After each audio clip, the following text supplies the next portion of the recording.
पिछले कुछ दिनों से मैं हेल्थ के ऊपर कुछ रिपोर्ट्स पढ़ रहा था, तो मैंने देखा, जब वो मैंने रिपोर्ट देखी तो आई वाज शॉक्ड कि what is going on. Because मैंने उनमें बड़ी ही विचित्र विचित्र चीज़ें देखी। सबसे पहली बड़ी विचित्र चीज़ जो थी, जो मुझे शॉक्ड कर देने वाली थी, वो थी कि 35% लोग आज दुनिया में नियमित रूप से दवाई लेते हैं। उनमें करीब 7% लोग ऐसे हैं जो अगर 4 दिन दवाइयाँ ना खाएँ तो उनकी मृत्यु निश्चित रूप से हो सकती है। और इनमें वो लोग इंक्लूड नहीं थे जो कभी-कभी दवाई ले लेते हैं, जैसे जिनको नॉर्मल बुखार, जुकाम ये हो गया, सर दर्द वगैरह। तो शायद जिस हिसाब से ये स्थिति है, 5-7% वो भी लोग होंगे। मैंने सोचा कि पहले 1970 के भारत में बीमारियां ज़्यादा होती थी, अब कम होती होंगी, क्योंकि टेक्नोलॉजी उस टाइम इतनी नहीं थी। आज के टाइम पे आधुनिक विज्ञान है, डॉक्टर्स अच्छे अच्छे हैं, टेक्नोलॉजी बहुत अच्छी है, हॉस्पिटल्स बहुत बहुत अच्छे हैं। तो मुझे लगा शायद इतनी बीमारियां नहीं होंगी लोगों को, पहले से कम होंगी पहले के मुकाबले। क्योंकि पहले जो बीमारियां होती थी वो अधिकतर ये थी, कुपोषण, डायरिया, हैजा, टीबी, चेचक, पोलियो, इस टाइप की थी, जो संक्रामक थी, जो संक्रमण के कारण होती थी।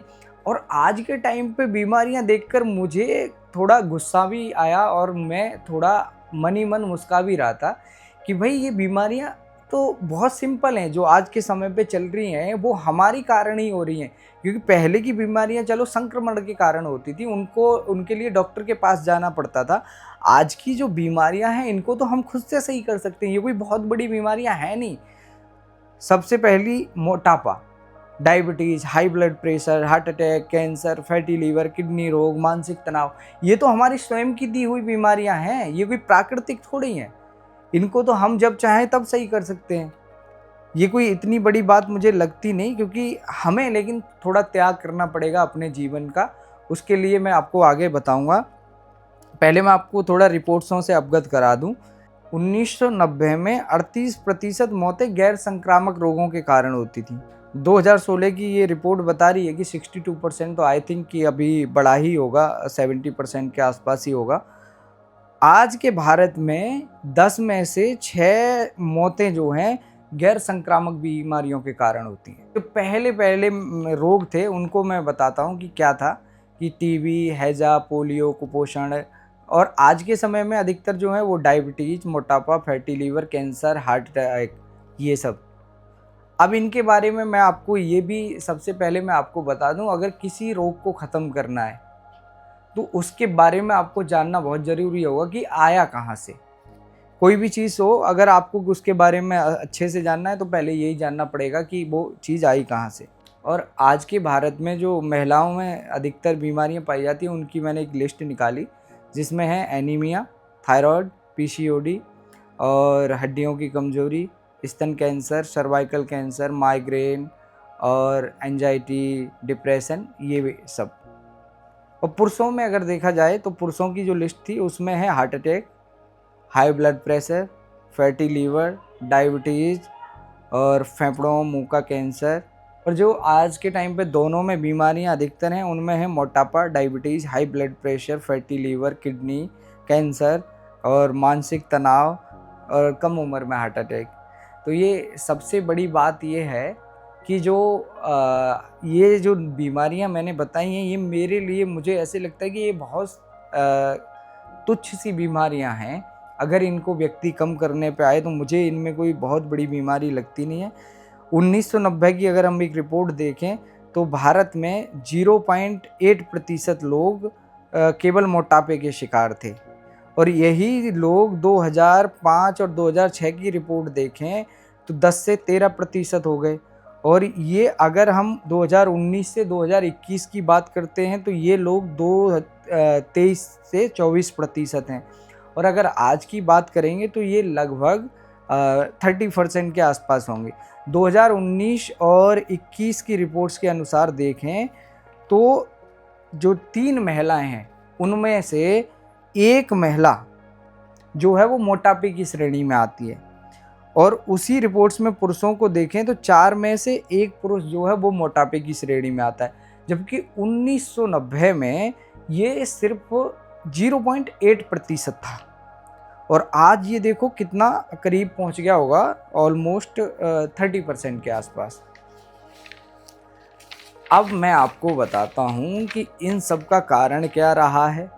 और जब मैंने रिपोर्ट्स पढ़ी तो मैं बड़ा शॉक्ड हुआ और थोड़ा लगा कि यार ये हो क्या रहा है हमारे यहाँ पे, क्योंकि इनमें से मोस्टली बीमारियाँ जो हैं वो हमने स्वयं से ही अपने आप को दी हैं। तो इसमें प्राकृतिक दोष नहीं हो सकता। हाँ, अगर जो प्राकृतिक बीमारियाँ होती हैं उनके लिए आप भगवान को दोष दे सकते हो कि ये तो भाई भगवान की वजह से हुआ है। लेकिन जो मोटापा है, फैटी लीवर, ये सब तो हम सबकी दी हुई बीमारियाँ हैं, इनके लिए तो आप भगवान को ब्लेम नहीं कर सकते। तो इनके लिए मैंने जो भी सुश्रुत संहिता, चरक संहिता और आयुर्वेद, अथर्ववेद में पढ़ा है, मैं कोशिश करूँगा कि आप लोगों के स्वास्थ्य को जितना ज़्यादा से ज़्यादा सही हो सके करवा पाऊँ। आज के समय में बहुत से लोग ये भी बोल देंगे कि आधुनिक विज्ञान है, डॉक्टर्स हैं, आयुर्वेद से कुछ नहीं होता। तो आयुर्वेद बहुत बड़ी चीज़ है। डॉक्टर्स सम्माननीय हैं, विज्ञान सम्माननीय है, उसके लिए सम्मान मिलना चाहिए, लेकिन कुछ चीज़ों के लिए आयुर्वेद बहुत ज़रूरी है। तो मैं आपको बता दूं कि पहले कोई विज्ञान और डॉक्टर नहीं हुआ करता था, पहले आयुर्वेद ही हुआ करता था। और उस समय भी हमारे शरीर में ऑक्सीजन 65%, कार्बन 18%, हाइड्रोजन 9%, नाइट्रोजन 3% के आसपास होता था। कैल्शियम वगैरह ये 1-1% में होते हैं, कैल्शियम, मैग्नीशियम, आयरन, आयोडीन, ये सब 0.5 या फिर 1% के आसपास होते हैं। तो मैं आपको बताऊं कि शरीर पहले भी इन्हीं तत्वों से बना हुआ था, आज भी उन्हीं तत्वों से बना हुआ है। पहले आयुर्वेद इलाज किया करता था, आज विज्ञान और डॉक्टर्स इलाज करते हैं। तो ऐसा नहीं है कि आयुर्वेद कुछ नहीं कर सकता। हमारा एक संस्कृत का बड़ा ही प्रसिद्ध श्लोक है, आरोग्य परम सौभाग्यम, यानी स्वास्थ्य आपका परम सौभाग्य है। आप अगर स्वास्थ्य सही है तो आप धर्म, अर्थ, काम, मोक्ष ये प्राप्त कर सकते हैं। लेकिन सिर्फ आपके साथ धन है और आपका स्वास्थ्य अच्छा नहीं है तो आपका वो धन बेकार है। इसीलिए आरोग्य परम सौभाग्यम। अगली वीडियो में मैं आपको 3 नियम बताऊंगा जिसमें आपकी बीमारियां 50% तक आई थिंक ख़त्म हो जानी चाहिए।